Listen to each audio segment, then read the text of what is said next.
안녕하세요. 안녕하세요. 네, 오토미술학원 미대입시 연구하는 친절한 준서 씨입니다.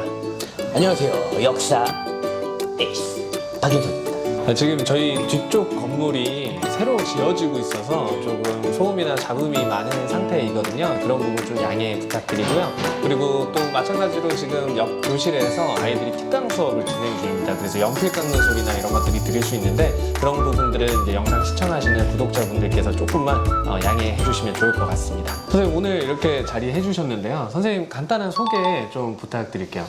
저는 현재 온라인 강의는 이투스 사이트에서 강의를 하고 있고요. 오프라인은 대치동 학원 이름 얘기도 되나요? 다 얘기하셔도 돼요. 네. 대치동에서 두각학원, 세움학원, S1 사회탐구 이런 데서 강의를 하고 있고요. 관악 쪽에 서울미고 앞에 있어요. 서울미고 앞에 이지학원에서도 같이 강의를 하고 있습니다. 선생님 그러면 거기 가면 선생님 수업 다 들을 수 있는 거죠? 그거는 미리 사전에 예약이 좀 필요해요. 저 같은 경우에는 이제 그 사탐 쪽이다 보니까 네. 상시 강의보다는 특강 쪽에 조금 많이 집중이 돼 있어가지고요. 그 특강 기간 같은 경우에도 바로 들어오면은 좀 애매할 때가 있어요. 커리큘럼 거의 끝나갈 때 들어오면 되게 애매하기 때문에 네. 사전 예약이 좀 필요한 상황입니다. 자막으로 네네네. 사전 예약 이런 전화번호 같은 거 올라가도 괜찮겠죠? 저는 상관이 없는데 학원 측에서도 괜찮아 하시겠죠? 상관없지 않을까요? 부탁드리겠습니다. 네. 선생님 그 과목 소개 좀 부탁드릴게요. 저는 주력 과목은 이제 한국사, 동아시아사, 세계사 이렇게 역사 강의를 진행을 하고 있고요. 주전공이 역사교육인데 부전공이 또 이제 일반 사회는 아니고 공통사회여가지고 고1 통합사회 수업도 같이 진행을 하고 있습니다. 선생님 제 편견일 수도 있을 것 같은데 네. 저도 이제 미대 입시하는 친구들 한 10년 가르쳐 보니까 동아시아사, 세계사가 어렵다. 이런 얘기가 좀 많아서 아이들이 대부분 생윤, 윤사, 그렇죠. 사문, 한국지리 이런 쪽을 많이 선택을 하는데 그러면 미대 입시하는 친구들 중에 동아시아나 세계사 이런 쪽을 좀 하면 좋을 것 같은 친구들이 어떤 친구들일까요? 일단 솔직히 말씀드리면 사문생윤 하시는 게 유리해요. 왜 그러냐면은 좀 이제 이게 양심선언일 수 있긴 한데 아무래도 미대 입시 친구들이 실기 준비하느라 시간 내기가 굉장히 빠듯하죠. 그래서 상대적으로 개념만 놓고 말씀드리는 거예요. 개념에 대한 공부 양이 상대적으로 적은 거. 동아사 세계사는 공부할 양이 많아요. 그런 부분이기 때문에 아무래도 사문생윤 쪽에 좀 가시는 부분이 많을 수밖에 없다고 생각을 해요. 이제 한 가지 이런 경우 있죠. 사문 같은 경우에는 도표 통계 주제 같은 거, 생윤 같은 경우에는 인간과 자연의 관계, 인간이 자연을 바라보는 관점 이런 부분은 해도 안 되는 친구들 많잖아요. 해도 안 된다고 판단이 들 때 그때는 시간 투자만 할 수 있는 친구들, 내가 실기 준비하는 시간 말고는 주구장창 앉아가지고 사탐 공부할 수도 있다 이런 친구들은 아무래도 배신하지 않는 한 번 개념 익혀놓으면은 솔직히 개념을 제대로 익혔는데 틀린 친구는 제가 별로 본 적이 없거든요. 그런 친구들에게는 동아시아 세계사가 나쁜 선택은 아니라고 보고 있습니다. 선생님 그러면 동아시아사나 세계사를 네. 만약에 이제 미대 입시하는 친구가 보통 고1, 고2 때는 국어, 영어 쪽에만 집중을 하니까 사탐 선택을 고3 때 하는 경우가 생각보다 많아요. 그렇죠. 네. 네, 그때 해도 상관없나요? 동아시아사, 세계사를? 모든 학생들이 네. 그 특정 몇몇 학생들 빼고는 제 생각에 난 전체 그 수험생 중에 90%는 고3 때부터 시작을 하죠. 그러면 상관없다. 네네네. 이제 6월 모의고사 지났고 벌써 여름방학 왔잖아요. 네네네. 저희도 지금 이제 미술학원 이제 특강 들어가면서 아이들 이제 실기 지도에 좀 매진 중인데 아이들이 이제 아무래도 실기 시간이 늘다 보니까 이제 또 공부에 좀 스트레스를 받고 있어요. 네네. 사탐에서 이제 아이들이 조금 더 쉽게 효율적으로 공부할 수 있는 여름 특강 이후의 전략을 좀 설명해 주신다면. 요거는 저도 이제 해마다 학생들한테 얘기를 하는 부분인데요. 네. 문제풀이는 당연히 해야 돼요. 문제풀이는 당연히 해야 되는데 간혹가다 이런 친구들이 있어요. 잘하는 주제만 주구장창 파는 친구들이 있어요. 이미 다 맞힐 수 있는 거, 이미 다 그 주제 마스터를 했는데 맞추면 동그라미 기분 좋잖아요. 그것 때문에 그 주제만 보는 친구도 있고 네. 그거 다음으로 좀 괜찮은 친구들은 그래도 전범위를 보는 친구. 근데 전범위를 볼 때 우리 친구들 느끼겠지만 네. 틀린 주제 분명 또 틀리거든요. 10개를 풀었을 때 5개 틀리는 주제는 그냥 모르는 주제예요. 제가 생각하는 효율적인 것은 기분 다소 이렇게 찍찍 글 때마다 기분은 좀 안 좋더라도 네. 그 주제를 반복적으로 풀어봤던 문제 또 풀어도 괜찮고 특히 제가 가장 추천하는 문항은 첫 번째로는 역대 평가원에서 출제되었던 기출문항 되도록이면 네. 최근 한 5년 정도 그 정도는 비슷한 틀리는 주제들 반복적으로 풀어보는 게 네.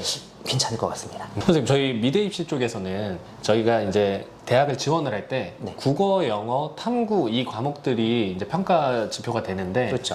이제 탐구 과목이 퍼센테이지가 생각보다 높아요. 미대 네네. 입시에서는. 그래서 저희가 주로 이제 상위권 전략으로 잡을 때 국어, 영어는 2, 3등급에 포커스를 맞추고 탐구는 1등급을 맞자 네네. 이런 전략을 좀 많이 짜거든요. 그럼 1등급을 목표로 하는 학생들에게 네.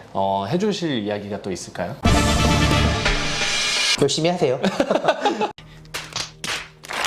1등급 맞으려면 열심히 할 수밖에 없고요. 근데 사탐은 현실적으로 말씀을 드릴게요. 열심히만으로는 조금 부족해요. 뭐가 필요하냐면 운이 필요해요. 아. 그러니까 작년 같은 경우에도 그랬거든요. 네. 사탐 과목이 총 9개, 한국사 빼고 9개 과목이 있는데 9개 과목 중에서 6개인가가 5개인가 6개인가가 만점일 컷이었어요. 그러다 보니까 하나를 틀려도 2등급. 뭐 간혹가다 이런 경우 있거든요. 하나를 틀려도 3등급인 경우가 나와요. 되도록이면 1등급을 목표로 하는 친구들은 일단 당연히 열심히 하는 건 맞는데 당일 컨디션.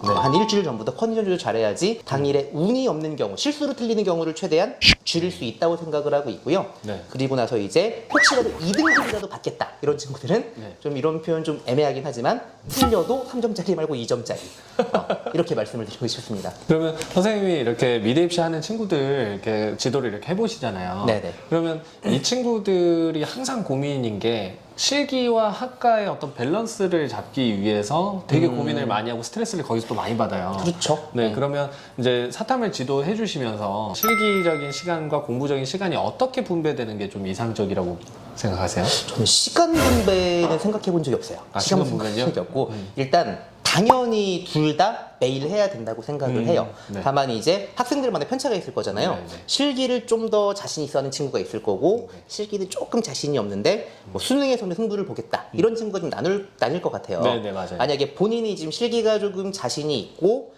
뭐 이제 수능 쪽에 좀 더 불안감이 생긴 친구들은 그럴 경우에는 이제 수능 공부에 좀 시간을 더 많이 투자하는 게 좋을 것 같고요. 네네. 물론 정확히 절대적으로 몇 시간 이거는 사람마다 다르니까 네. 제가 말씀드리긴 조금 어려울 것 같습니다. 선생님 혹시 학생들 수업하시면서 숙제를 많이 내주시는 선생님인가요?